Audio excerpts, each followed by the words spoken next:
압도적 뉴스 콘텐츠 3프로 뉴스룸 권순우 기자고요. 안녕하십니까, 류종훈 기자입니다. 예, 낙낙에 대한 얘기가 좀 나오는데, 네. 어우, 안 크다고. 저도 그거 보면서 되게 재밌겠다고. 네. 우리도 그런 인터뷰를 해야 되는데. 그러니까요. 재밌고 좀 유명한 사람들도 나오고. 칙칙하게 이러고 있습니다. 하지만 뉴스는 오늘 뜨겁네요. 그 일기 신도시 얘기가 좀 나왔어요. 그렇습니다. 우리나라 사실 자산시장에서 가장 큰 비중을 차지하는 게 부동산이잖아요. 예, 예. 그러다 보니까 재건축이라든지 이런 뭐 1기 신도시, 3기 신도시 이야기 나오면 다들 많이 볼 수밖에 없는데, 기억하시겠지만 2년 전에 이제 정부가 그때 1기 신도시 선도지구를 발표를 해서 지금 좀 낙후가 되고 있는 1기 신도시를 살리겠다라고 하는 정책을 내놓겠다는 이야기를 했었습니다. 예. 거기에 대해서 지금 오늘 이제 좀 가이드라인을 발표를 한 건데요. 좀 표를 하나 띄워주시면서 보면서 제가 좀 설명드리면 좋을 것 같습니다. 일단은 1기 신도시 선도지구라는 것 자체를 이제 26,000호 플러스 알파를 지금 이번에 선도하겠다, 지정을 하겠다. 선도지구, 그러니까 먼저 한다는 거죠? 그렇죠. 예, 예. 지금 아시겠지만 1기 신도시 같은 경우에는 그때 30만 호 가량 수도권 지역에 지금 만들어졌잖아요. 예. 근데 그 중에서 지금 26,000호 플러스 알파에는 최대 13,000호 정도 지금 선정될 예정입니다. 그러면은 약 맥시멈으로 봤을 때 한 39,000호 정도가 지금 선정될 예정이라고 하고요. 대표적인 지역이 이제 분당입니다. 분당 같은 경우에는 8,000호가 지정될 예정인데 지금 플러스 알파를 감안을 하면은 한 12,000호. 일산 같은 경우에는 6,000호라고 나와 있지만 최대 9,000호까지 지정이 될 수 있고요. 평촌, 중동, 3번 신도시 같은 경우에는 지금 4,000이라고 되어 있는데 최대 6,000호까지 지금 지정될 그럴 예정이라고 합니다. 이게 오늘 정부에서 지금 이거에 대한 뭐 가이드라인을 이야기를 하면서 그러면은 이 26,000호 플러스 알파를 어떻게 지정을 할 거냐라고 하는 이야기가 지금 다들 궁금해 하실 텐데, 예. 1기 신도시 사시는 분들은 뭐 아시겠지만 우리가 옛날에 뭐 천당 밑에 분당이다 뭐 이런 이야기라든지 일산도 살기 좋다 뭐 이런 말을 많이 하셨는데, 이제는 사실 좀 많이 낙후된 건 사실이잖아요. 그렇죠. 그렇기 때문에 지금 뭐 재건축 재개발을 하고 싶어 하는 거는 맞는데, 여기에 대해서 지금 정부가 그러면은 이 30만 호 중에서 26,000호를 선정을 해야 되니까 그 기준들을 지금 마련을 했습니다. 이것도 좀 띄워주십시오. 이거 같은 경우에는 평가를 통해서 100점 만점 기준으로 해서 이제 각각의 지역들 그리고 이제 지구들을 평가를 하는 예정입니다. 크게 항목을 보시면은 주민 동의 여부가 있습니다. 주민 동의율이 이제 50%면은 10점을 주고, 예. 95% 이상이 되면 60점 만점에 60점을 줄 수가 있습니다. 그리고 이제 뭐 정주 환경 개선 이거 같은 경우에는 뭐 주차장이라든지 이런 것들, 소방도로 이런 것들에 대해서 이제 보면은 대표적으로 주차 대수가 세대당 0.3대 미만이다 이러면은 너무 가혹하니까 제일 높은 점수를 주고, 세대당 1.2대 이상이다 그러면은 아직까지 이거는 정주 환경이 그래도 괜찮은 편이다 그러니까 최저점 2점을 주게 되고요. 뭐 이런 지금 도시 기능 활성화 필요성, 그리고 이제 정비 사업 추진의 파급 효과 여기에 대해서도 보면은 뭐 주택 단지의 참여 이런 것에 대해서 지금 각각 점수를 100점을 줍니다. 그런데 이렇게 정하는 것도 중요하지만 결국에는 이게 해야 하는 거죠. 그렇죠. 실현될 수 있느냐 이게 정말 중요하잖아요. 네. 그러다 보니까 정부에서는 그러면은 실현 가능성이 높은 곳에 조금 더 플러스 알파로서 추가 가산점을 주자라고 해서 지금 5점을 더 줄 예정이라고 합니다. 예. 이게 나오고 나서 지금 1시간이 채 안 됐거든요. 예. 2시간 채 안 됐겠네요. 그 정도인데 뭐 부동산 커뮤니티에선 난리가 났습니다. 지금 뭐 어떤 점 때문에 난리가 났어요? 그러니까 일단- 기대가 된다는 거예요? 아니면 택도 없다는 거예요? 두 가지 이야기가 있는 거죠. 예. 일단은 우리 동네는, 우리 아파트는 무조건 포함될 겁니다. 이런 이야기로 이제 서로 각자의 아파트들, 각자의 지구들에 대해서 지금 뭐 홍보라고 할까요? 그런 이야기들이 많이 나오고 있고, 또 하나는 과연 이게 될 수 있을까? 좀 비판적인 시선도 지금 많이 나오고 있습니다. 이날 발표를 하고 나서 지금 바로 이제 국토부 장관과 그리고 이제 각 지금 보면 1기 신도시 시장들이 함께한 기자회견이 있었습니다. 예. 기자간담회 때 나온 이야기 중에 하나가 이제 이게 지금 정부에서는 로드맵상으로 봤을 때는 2030년에 입주를 시키겠다라고 하는 이야기를 하고 있거든요. 그런데 2000 몇 년이요? 2030년. 2030년, 근데 지금 몇 년입니까? 24년. 2024년 절반 정도 왔잖아요. 예, 예. 그럼 아시겠지만 이거를 3기 신도시, 1기 신도시를 선도지구로 지정을 해서 여기서 이제 다시 이분들을 이주를 시키고 다시 부서뜨리고 다시 지어야 된단 말이에요. 그렇죠. 어디 가서 살아야죠. 짓는 동안은. 그렇죠.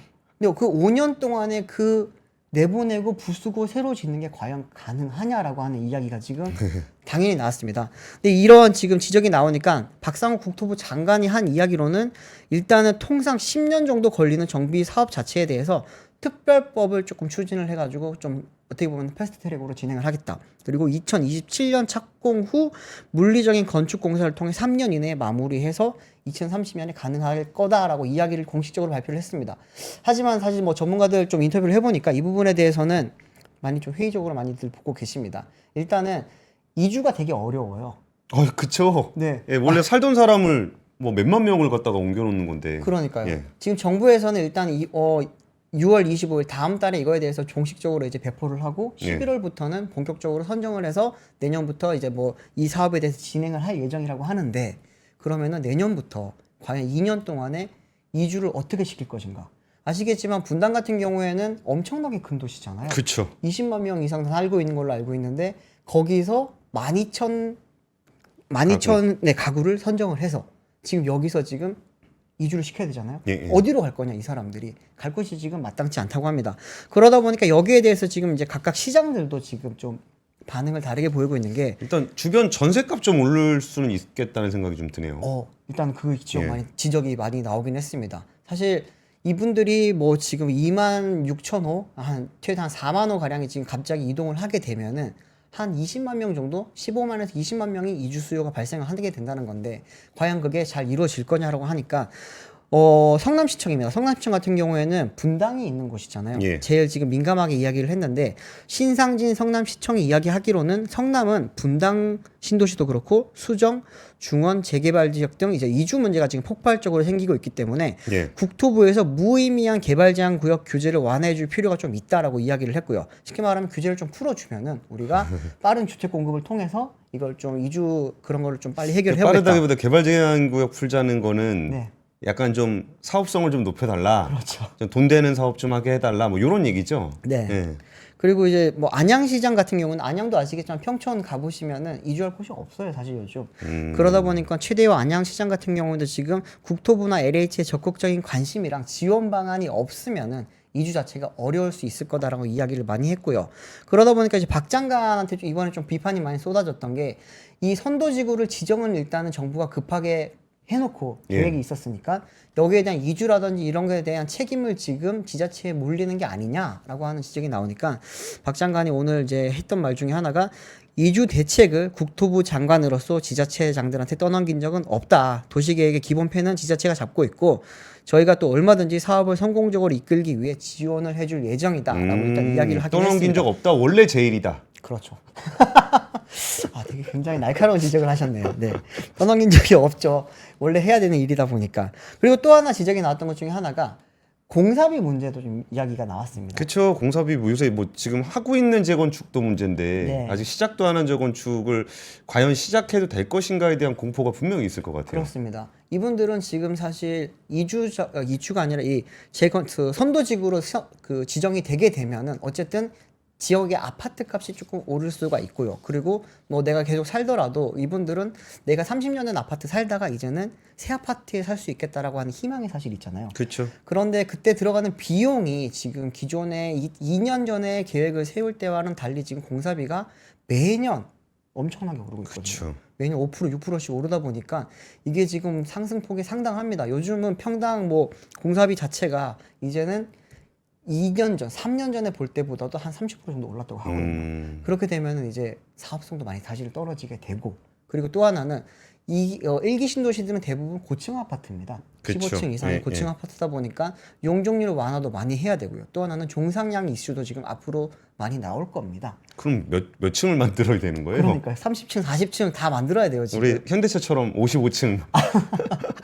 55층 지어야 될 것 같아요. 근데 또 아시겠지만 50층 넘어가면은 공사비 이슈가 또 많잖아요. 그렇죠. 예. 그러다 보니까 지금 이쪽에서 이야기도 많이 나오는 것도 있고요. 또 하나는 3기 신도시가 지금 진행되고 있는 것과 병행해서 이게 과연 사업이 제대로 진행될 수 있을 것인가에 대한 지금 그런 의문도 많이 나오고 있습니다. 뭐 당장 이제 오늘 이 정책에 대한 가이드라인이 발표가 됐기 때문에 이 부분에 대해서는 계속 좀 추적적으로 지켜보면서 취재를 해야 될 것 같은데 저도 좀 개인적으로 생각을 했을 때는 선도지구를 뭐 선정을 해서 이거를 조금 더 패스트 트랙으로 가져가겠다라고 하는 그 취지는 굉장히 좋습니다. 그런데 이 부분에 대해서 이제 중간에 좀 많이 바뀐 환경이라든지 그리고 앞으로 좀 진행함에 있어서 기존 계획과 달라진 부분은 조금 정부가 다시 좀 감안을 해야 될 것 같고요. 지자체들한테 너무 떠넘기면 안 될 것 같아요, 사실은. 근데 지자체에다가 네. 떠넘겨서 그러니까 이게 그러니까 도의적인 문제가 아니고 네네. 이게 될 일이 아니에요. 될 일이 아니니까 그런 네. 건데 사실 이런 거 보면은 뭐 사실 유종 기자가 사실상 네. 그 저희 취재팀 부동산 전문 아닙니까? 네. 근데 저는 뭐 부동산에 대해서는 잘 모르는데 이게 사실 그 당시에 1980년대 지어진 건물이 한 200만 호 되잖아요. 그렇죠. 그럼 이거를 한 40년 지나가지고 그 한 20만 호씩 짓는다 그래도 10년 동안 매년 지어야 되는 건데. 그렇죠. 그리고 그 마지막에 짓는 애는 이제 50년, 60년 된 아파트에 살아야 되는 거고. 네. 그러면 뭔가 하긴 해야 될 것 같은데 이게 사실 이렇게 뭐 재개발이라는 게 경기 좋을 때는 다들 하고 싶어 하고 그렇죠. 경기 안 좋을 때는 다들 안 하고 싶어 하는데 경기가 좋을 때는 이제 부동산 값 오른다고 또 못 하게 하고 경기 안 좋을 때는 이제 이게 뭐 안 지으려고 그러고 네. 그럼 언제 짓습니까 이걸? 그러니까 어디서부터 어려워요. 꼬였는지 모르겠어요. 이거 좀 굉장히 긴 시계열에 진행되는 프로젝트이기 때문에 네. 이거를 굉장히 좀 체계적인 로드맵을 가지고 이렇게 좀 꾸준하게 그러니까 경기와 무관하게 좀 꾸준하게 진행을 좀 해야 될 것 같은데. 맞습니다. 근데 안 그래도 예전에 그 유종 기자가 3기 신도시 얘기해 주신 적 있었잖아요. 네. 뭐 되는 게 없다면서요? 없어요. 지금 3기 신도시가 사실은 내년 후년부터는 입주를 시작해야 되는데 아시겠지만 제일 빠른 곳이 2030년 정도에 지금 입주를 한다고 하고요. 대부분은 뭐 3년에서 5년 정도 미뤄진 상태고 뭐 과천 같은 경우에는 사전 분양도 아직 하나도 못 했습니다. 그러다 보니까 사전 분양 없앤다면서요 또. 사전 분양 또 없앴죠. 그러니까 이제는 공사비 이슈에다가 뭐 어떻게 보면 정책적인 이슈도 있고 또 주민들의 반대도 지금 많고요. 지으려고 하다 보니까 거기에 또 유해시설이 옮겨가는 것도 지금 문제들이 많이 되고 있고 이런 게 지금 여러 가지가 엮여 있어서 저도 항상 이제 부동산이라든지 재개발, 재건축 이슈 같은 경우에는 어떻게 보면 돈에 관련된 논리로 가기보다는 도시재생 사업, 정비 사업의 관점으로 조금 추진을 해야 할 필요가 많을 텐데 이게 어쩔 수 없이 이제 국내에서는 부동산이 제일 큰 자산이다 보니까 좀 생각대로 잘 이루어지지 못하는 것 같습니다, 사실은. 근데 정말 이거 아까 뭐 제가 좀 까칠하게 얘기했다라고 하는데 되게 까칠하게 얘기하기에는 너무 좀 중요한 이슈예요. 엄청 중요해요. 네. 이거 뭐 미루기 시작하면 끝도 없이 미뤄질 거고 네. 아무리 빨리 그러니까 오늘 당장 시작해도 몇 네. 년도입니까? 한 2050년은 돼야 끝날 만한 일인데 그렇죠. 이게 뭐 시작도 못 하고 있으니 이걸 어쩌나 싶은 걱정이 좀 듭니다. 네, 저희 부모님도 일기 신도시 살고 계신데 참 음, 걱정이 되죠, 저도. 네, 이게 과연 30년, 40년까지는 뭐 어떻게 버티겠지만 여의도에 있는 아파트들 보면 5, 60년 된 아파트들 많잖아요. 그렇죠. 네. 알겠습니다. 그 다음 뉴스는 거버넌스 포럼에서 논평 낸 얘기를 좀 드리려고 하는데요. 그 이사의 충실 의무 대상에 주주도 포함하도록 하는 이복현 금융감독원장의 상법 개정 의견에 대해 매우 환영할 만하다라고 논평을 냈습니다. 사실 이 이복현 원장이 이 얘기를 했다는 것 자체가 엄청나게 이슈가 될 만한 그런 일은 아니에요. 네. 근데 이 밸류업이라는 프로그램이 진행되고 있는 중에 투자자들이 제일 그렇죠. 바라는 엄청 기다리는 내용을 쏙 빼놨거든요. 그러니까 뭔가 주요 인사가 이 얘기를 하면은 그거를 레버리지 삼아서 포럼이 논평을 또 내는 그런 패턴입니다. 네. 그러니까 그 포럼 거버넌스 포럼이 그 이남우 교수님이 회장을 그렇죠. 하고 계신데 정부와 금융이 법무부 등 관련 부처와 함께 빠르게 입법을 위한 논의를 시작하기를 촉구했다라고 좀 얘기를 했습니다.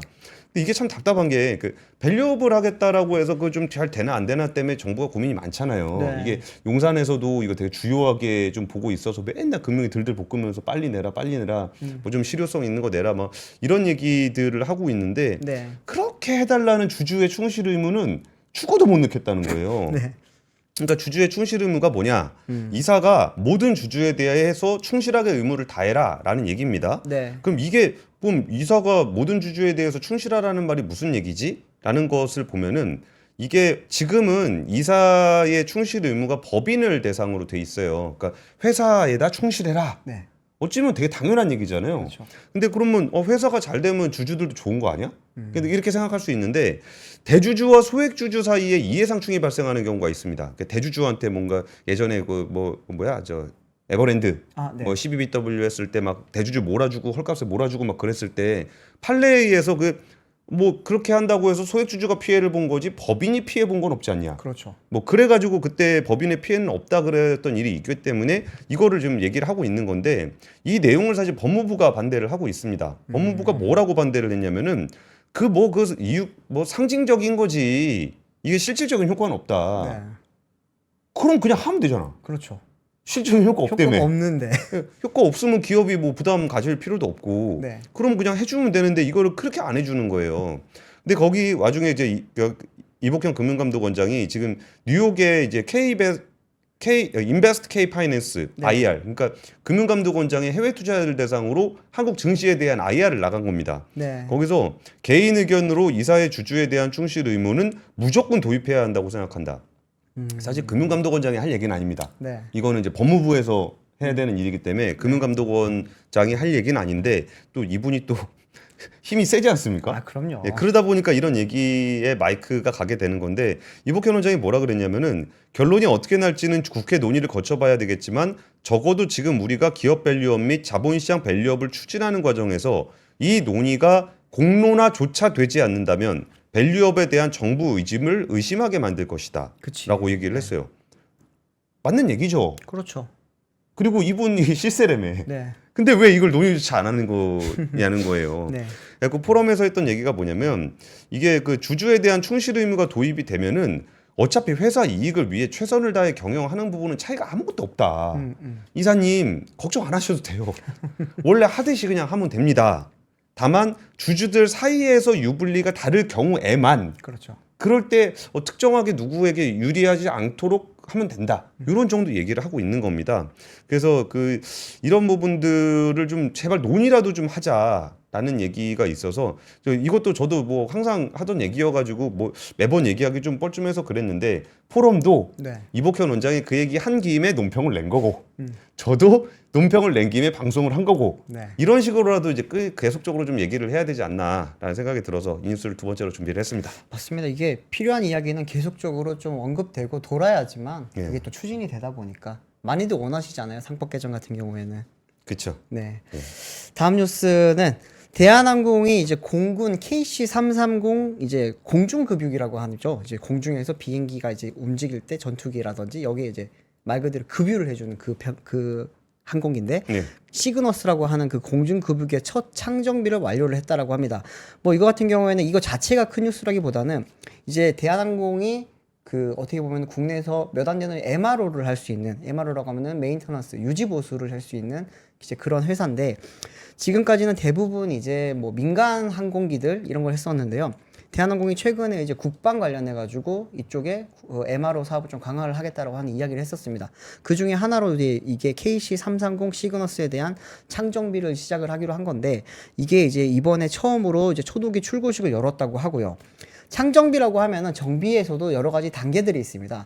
그 중에서도 항공기를 완전히 분해를 해서 재조립을 해서 최초 출고 당시와 똑같은 성능을 만들 수 있게 완전히 뭐 차를 분해해서 다시 만들듯이 비행기도 다시 분해해서 새로 만들 수 있는 기술력을 갖췄다라고 하는 어떻게 보면은 최고 기술 인증 같은 거죠. 이거를 이제 한 600가지 점검도 같이 하면서 이렇게 한 거를 이번에 오늘 완료를 했다고 하는데 KC-330 같은 경우에는 뭐 공군이 2018년도부터 도입을 해서 지금 현재 총 4대를 운영하고 있는 공중급유기입니다. 이게 하늘 위에서 주유소 역할을 하다 보니까 뭐 우리가 지금 현재 전쟁을 바로 막 하고 있진 않지만 예. 전쟁 시라든지 또 훈련할 때는 굉장히 또 중요한 역할을 하는 거거든요. 또 그렇기 때문에 굉장히 민감한 항공기인데 여기에 대해서 지금 항공 그 MRO 사업을 MRO 이번에 처음으로 시작을 했다라는 거고 이게 사실은 MRO 사업 자체가 대한항공이 요즘 굉장히 많이 좀 공들이고 있는 사업입니다. 사실. 뭐 기존에는 여객 중심으로 하다가 몇 년 전부터 화물을 많이 했잖아요. 그리고 지금 미래 사업으로 보고 있는 두 가지가 바로 그 우주 사업. 그리고 MRO 사업입니다.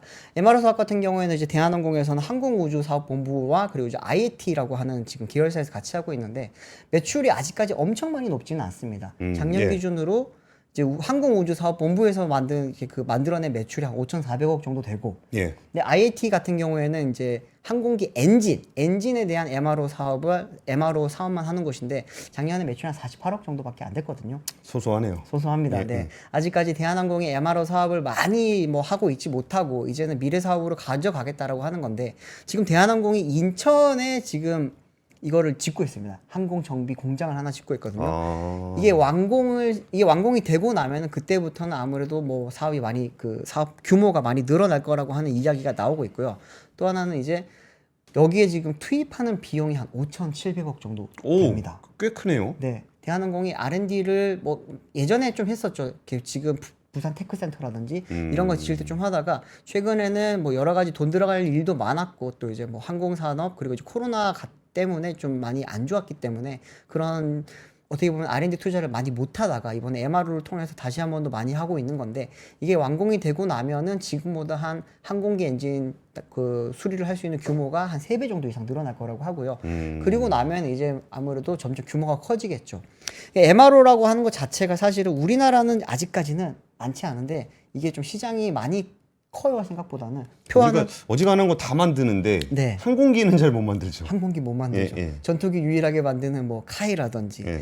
그 대한항공과 카이가 지금 항공기에 들어가는 부품들을 많이 만들거든요, 사실은. 그런데도 뭐 완제품은 아직까지는 이렇게 여객기는 못 만들고 있기 때문에 그런 부분이 조금 딸리는 거 아니냐라고 하는 이야기가 많기는 한데 뭐 부족하지는 않을 겁니다. 근데 MRO 시장 자체가 사실은 많이 커요. 우리가 지금 대한항공이 많이 못 갖고 있긴 한데 표 하나 잠깐 띄워주십시오. 항공기술교육원에서 이제 나온 표를 제가 좀 가져와 봤는데 글로벌 MRO 시장 자체가 2022년도 때 이제 786억 달러였습니다.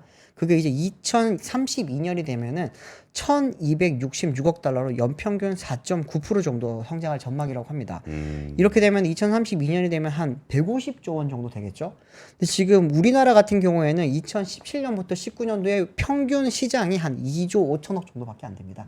아주 소소하죠. 전 세계 시장이 한 1.5%밖에 못 차지하고 있기 때문에 이게 뭐 나쁘게 말하면은 우리나라의 아직까지 경쟁력이 약하다고 볼 수도 있겠지만 좀 좋게 본다면은 앞으로 그만큼 성장 가능성이 높은 거거든요. 그래서 지금 뭐 대한항공도 많이 이렇게 투자를 하는 거고요. 공군에 대한 이런 MRO를 좀 창정비를 하게 되면서 이제는 좀 글로벌리 봤을 때는 우리 기술 경쟁력이 좀 인정받으면서 시장이 좀 커질지 않을까 그런 좀 기대를 해보게 됩니다. 여기도 뭐 대표적으로 그 경제산업 안보 네. 관련한 얘기가 나오게 되면은 중국이 배제될 가능성이 있는 업종이기 때문에 그렇죠. 이런 것들은 또 우리가 좀 잘하면은 또 야무진 시장 하나 또 갖고 올 수 있지 않나 뭐 그런 기대를 그렇습니다. 좀 해보겠습니다. 제가 준비한 뉴스는요 일자리 문제인데요. 제가 청년 일자리 문제를 종종 얘기합니다. 근데 네. 이것도 좀 지겹다 하시는 분들도 있으실 것 같은데 뭐 그래도 원래 이런 거 한번 나오면 또 하는 거니까. 그렇죠. 그 지난해 4분기 기준 임금 근로자 일자리 동향이 나왔어요. 그 지난해 4분기 전체 그 임금 근로자의 일자리는 2,074만 9천 개, 전년 동기 대비해서 29만 3천 개가 증가했습니다. 일자리 수는 관련 통계가 작성된 지난 17년 이래 역대 최대치를 기록했습니다. 우리나라 일자리 사상 최대입니다. 역대급 호황. 왜 이렇게 피부로 느껴지지 않는지. 그러면 이게 왜 이렇게 얘기를 드리냐 하는 네. 건데 아까 한번 이거 숫자를 잘 써왔으면 좋았을 건데 네. 29만 3천 개가 증가를 했어요. 전체가. 네. 근데 연령대별로 보면 60대 이상이 24만 9천 개가 늘었습니다. 와, 대부분이 거기네요. 거기죠. 네. 50대가 11만 3천 개가 늘었습니다. 네. 그러면 두 개를 더하면 36만 2천 개. 네. 36만 2천 개. 네. 근데 전체 일자리 증가가 29만 3천 개죠. 좀 이상하네요. 그럼 나머지가 마이너스라는 거죠. 그렇겠네요. 40대, 30대, 20대는 마이너스일 수가 있겠네요. 그러니까 20대하고 40대가 이제 마이너스. 네. 특히 20대가 9만 7천 개가 줄었습니다. 그러니까 50대는 60대가 24만 9천 개가 늘었고 네. 50대가 11만 3천 개가 늘었고 20대 이하가 9만 7천 개가 줄었습니다. 와. 이거를 20대 일자리 얘기를 하면은 네. 뭐 경제를 알자님이 선택해서 일 안 하는 젊은층이 많아요. 그럴 수 있습니다. 네. 뭐 그런 부분들도 분명히 있고 시대도 많이 변했고요. 근데 여기서 그럼 늘어난 일자리가 어떤 일자리가 늘었나? 보건사회복지 서비스업이 10만 7천 개가 늘었습니다. 네. 숙박음식업이 3만 9천 개, 운수창고업이 3만 8천 개. 그럼 이거 세 개 더하면 대충 한 16만, 17만 개 정도. 대충 한 18만 개 정도 돼요. 네. 합치면. 근데 아까 말씀드렸죠. 29만 개가 네. 일자리가 늘었다고. 근데 그 중에 18만 개가 그 사회복지 서비스업, 숙박음식업, 운수창고업. 통으로 보더라도 한 3분의 1 이상이 보건사회복지 서비스업이에요. 네. 그럼 우리가 이제 단순하게 생각을 해보는 거죠. 그러니까 우리 20대 우리 아들 딸이 대학을 졸업하고 네. 그 노인 케어 센터에 들어가서 노인을 케어하고 있다. 음. 잘 매치가 안 되죠. 네네.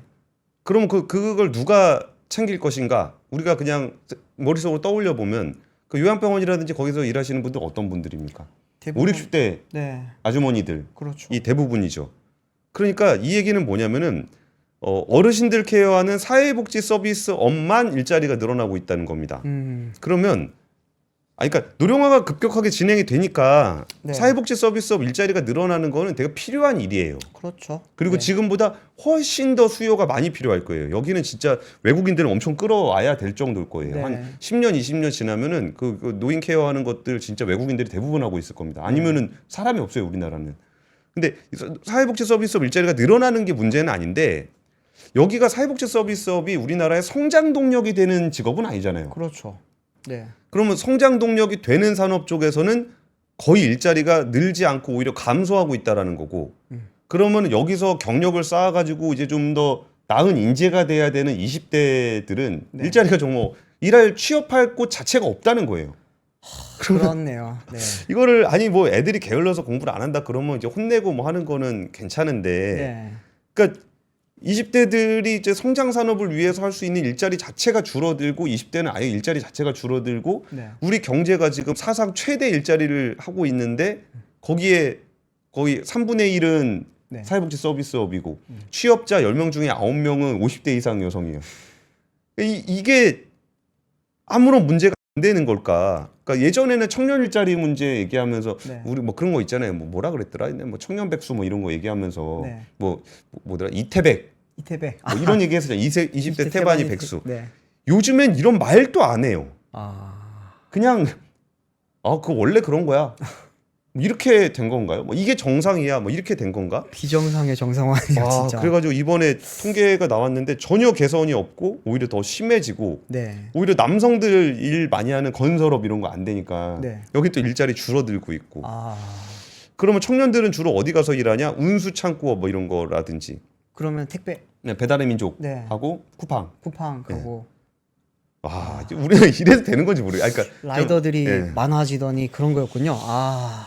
그렇습니다. 근데 그것도 뭐 저는 그렇게 생각해요. 이게 배달의 민족이라든지 아니면 쿠팡이라든지 이렇게 네. 그 플랫폼들이 생기면서 거기서 긱 비즈니스가 생긴 거잖아요. 그렇죠. 그러니까 이것도 뭐 사실 어떤 변화로 인해서 생겨난 일자리라서 바람직하게 생각합니다. 네. 근데 그것만 있으면 안 되잖아요. 그렇죠. 그것만 있으면 안 되죠. 그래서 심히 걱정되는 이슈다라는 얘기를 좀 드리겠습니다. 저도 이 이야기 나올 때마다 항상 걱정되는 게 일자리 질이 굉장히 중요하잖아요. 사실 양도 양이지만.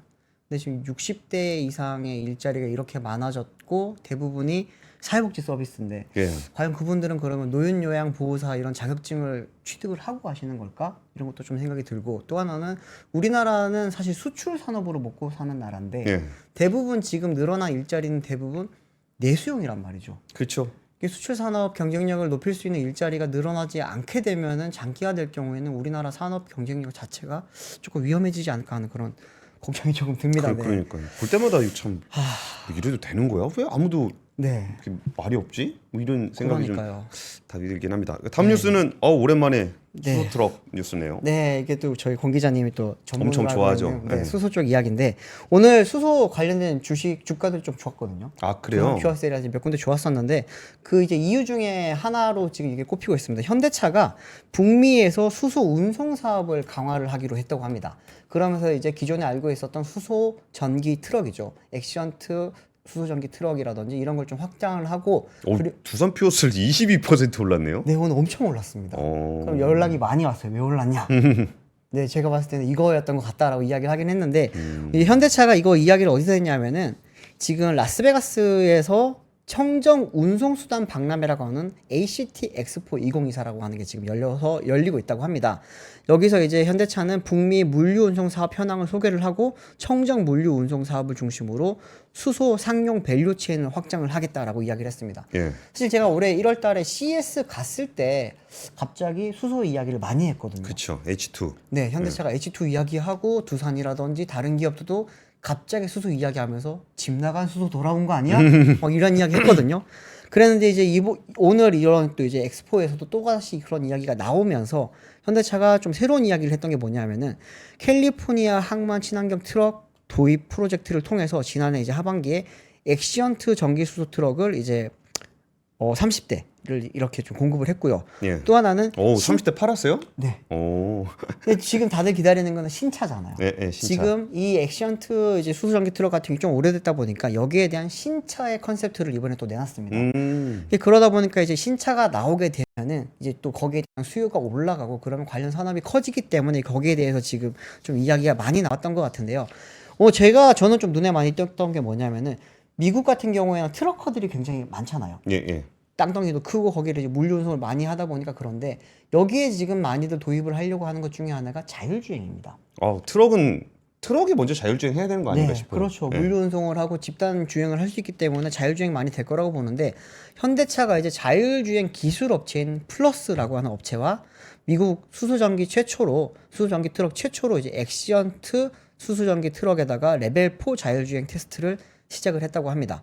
지금 현재 여기에 대해서 지금 시스템을 도입을 했고 이걸로 통해서 사고 감소 또 이제 화물 운송 효율성 증대에 대한 솔루션을 한번 또 검증을 해보겠다고 하는데 이렇게 되면은 어떻게 보면 이제 물류 사용 업자들 같은 경우에 수소전기 트럭을 도입을 하면서 그 운송 비용이죠. 예. 쉽게 말하면 에너지 비용을 줄일 수가 있고 또 이제 그 트럭커들에 대한 인건비도 좀 줄일 수가 있을 거고요.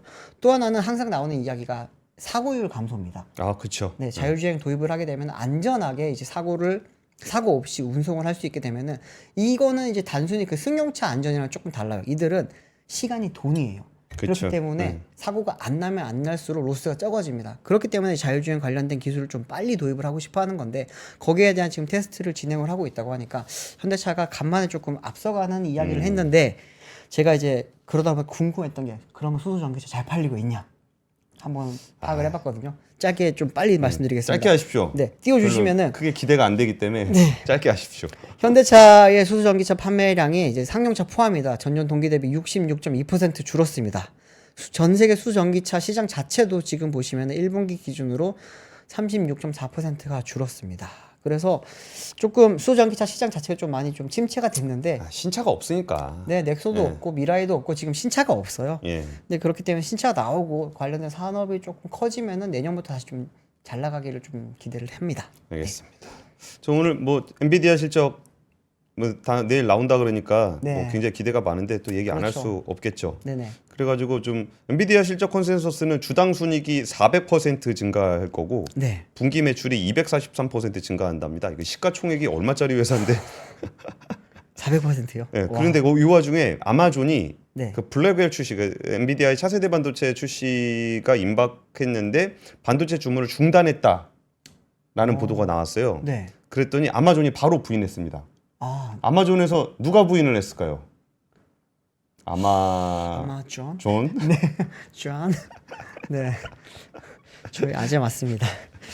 그건 아니고요. 네. 그 슈퍼컴퓨터 프로젝트가 있는데 그 블랙웰을 도입하기로 한 슈퍼컴퓨터 프로젝트에서만 여기서 이제 블랙웰을 쓸 거니까 안 쓰는 거지 뭐 기존에 있던 데서는 다 쓰겠다. 네. 바로 부인했습니다.